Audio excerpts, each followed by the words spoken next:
Greetings all. Welcome to another session of TESOL Methods and Materials. This is the last in our series, and today we're going to be talking about teachers for social responsibility. Normally this is not a topic in a methods course, but it is something that we need to remember that we have an audience and that we should be teaching we should be teaching and be excellent and professional in what we do.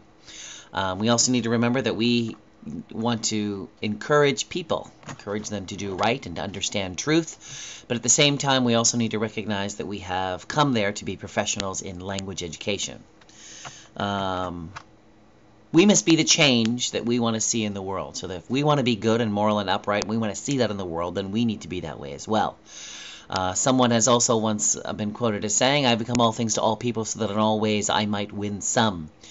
And so that means that I want to abandon things that I don't hold as moral imperatives, and so I can be flexible and I can change. I can become all things to all people. I can be poor with the poor and be rich with the rich, so long as my goal here is to encourage students to be better language professionals, students of language who want to learn more. One of the things that we need to remember when we're talking about teaching language and power and politics and religion, that we have a captive audience. In many cases, we have students that are in our class and they do not choose to be there. They're required to be there. Be it high school, be it junior high, be it mandatory education. For many of our students, they're required to be there. So we have a captive audience. Since we have a captive audience, it behooves us to be professional in all that we do. There are some that will use that captive audience to take advantage of power or to teach politics or religion. And although we can talk on these topics, we should not be there trying to force an idea or a belief onto someone because they're a captive audience. It's completely different when you have an audience that's willing and that's interested. Someone goes to a political event because they want to hear politics, by all means, you're going to be talking about politics. Someone goes to a church or a synagogue because they want to learn more about religion, by all means. If you've set up a language program in a church and you let them know there's going to be religious information given there, they know that ahead of time. But for the majority of systems that are out there, majority of schools that are out there, it's a captive audience. And so we as teachers need to be aware and not force things onto our students. Our job is to be there as language teachers. And we're not supposed to be abusing the power that we've been given to talk about things that, maybe our students aren't interested in. So we have the control. Do we abuse it? Okay? Again, I have no problem with students who know ahead of time that these issues are going to be talked about, regardless of the political or religious ideas that are going to be talked about, provided that they know, provided that they can walk away, if they're so doing, right? The other thing that we want to talk about is imperialism, English language imperialism. Some people believe that by teaching English, we prejudice other people. And there are people groups that do not like English. They consider it a form of imperialism, that we're forcing this onto other people. We, as teachers, need to realize that there is power in language, and that we want to be open and caring and humble when it comes to people who may have issues with the use of language. Okay? Of course, this is going to depend on where we teach and why we teach. I've often been one to say, when in Rome, do as the Romans. And if we're in a culture that does not want to allow something, provided that it isn't immoral, by all means, we can move and change to be that way. Again, provided that it's not immoral. Now, there are some topics that we have to realize, that we have to look at, that we have to consider. Again, of power is the primary thing. When we're in a language situation, we have to give opportunities to learn and analyze the situation that's going on. Just for example, there was an article in the paper recently about a country that is going to essentially ban girls from going to school. And do we say, okay, that's just the way it is, and I'm not going to try to worry about that, or is that a moral issue? Is that something that we say that's not right? They should be free to learn also. In any event, we need to give opportunities to learn and analyze. We should encourage tolerance. We should encourage diversity, and I'm absolutely agreeing with that. I'm a xenophile. I actually enjoy things foreign, so I want to be tolerant. At the same time, and I want to be diverse. At the same time, I do not want to be immoral. There are things that I will say I don't want to be tolerant of because it's wrong. And wrong is a difficult word. There are many things that I may not like, but those are things I should be tolerant of. You know, some cultures, some people, they think that smoking is bad, or they think that smoking is good. Well, I don't know that I see either of those as a moral thing, and so I'm going to ignore that. Drinking might be the same type of thing. You know, abusing people's power or abusing people's freedom of choice may be things that I might stop and draw the line at. But so you want to have diversity, you want to have tolerance, but at the same time, you want to be moral. You want to be true to your beliefs. And if there are things that are happening that you don't like or don't approve of, you either stand and fight or you go away. And at times that this does happen. Again, there are places where they don't want English around, or there are times where they want to use English as a stepping stone to do something that is immoral, or vice versa, right? They want us to avoid teaching because they don't want someone to have the power of language, the power of English. In any event, we want to encourage tolerance. We want to encourage diversity. That would be a yes and a no. The greater point would be morality. And accepting people, provided that they're being moral, provided that you're being moral, right? Maintain high moral standards. As the good book often quotes, right? Don't even have any hint of impropriety. Stay above reproach, so that people will look at your good name and say, okay, here's someone that I can trust. So when you see a sticky situation, you make sure that you avoid it. I remember when I was studying in college, the first college that I was at, they had mentioned that if you're a teacher, you're a male teacher, and you have a class or you have an office, and you're the only person in that office, you mandate that the office have a very large window on it. Again, that was for your protection, because you did not want to be in a closed room with someone so that they can accuse you.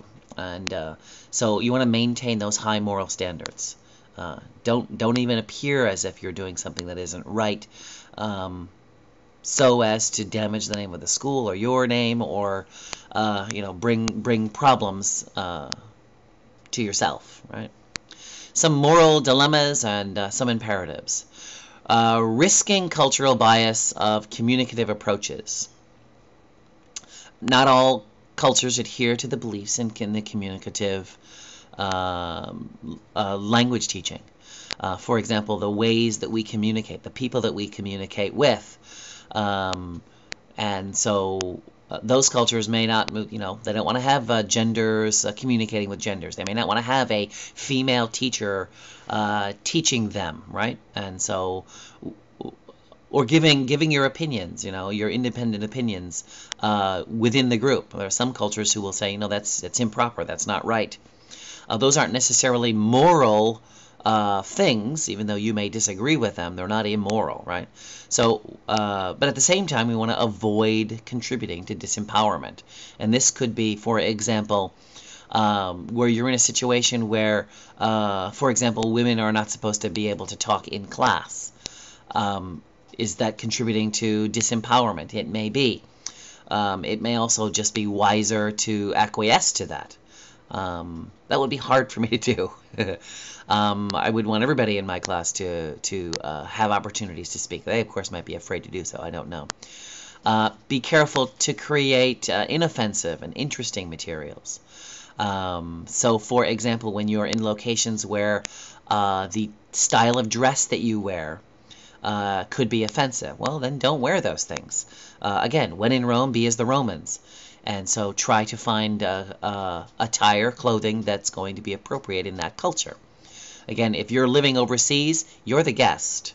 You're the one who's living there, and you should try to appropriate and live in their culture. I always admired the writings of Hudson Taylor. He was a missionary to China. He worked among the native Chinese, and one of the things that he did was he dressed like the Chinese during the era that they lived in, they wore different clothes than the Western peoples did. He was criticized by the natives. No, he was criticized by the English speakers because he dressed up like the native Chinese. His mentality was the one that we should adhere to. That if we have people who disagree or want us to wear a certain thing, then there's nothing wrong with that. We can become all things to all people so that we can win some. If it's possible, remain neutral. That doesn't mean that you can't talk about things that are political or things that are religious, certainly if the topic comes up. If you're American, for example, and you want to talk about a particular holiday like Thanksgiving or Christmas or Easter, even New Year's, that's part of the English culture, and you could be teaching that. That's not that you need to jump in and try to bash another religion or try to force your religion on them.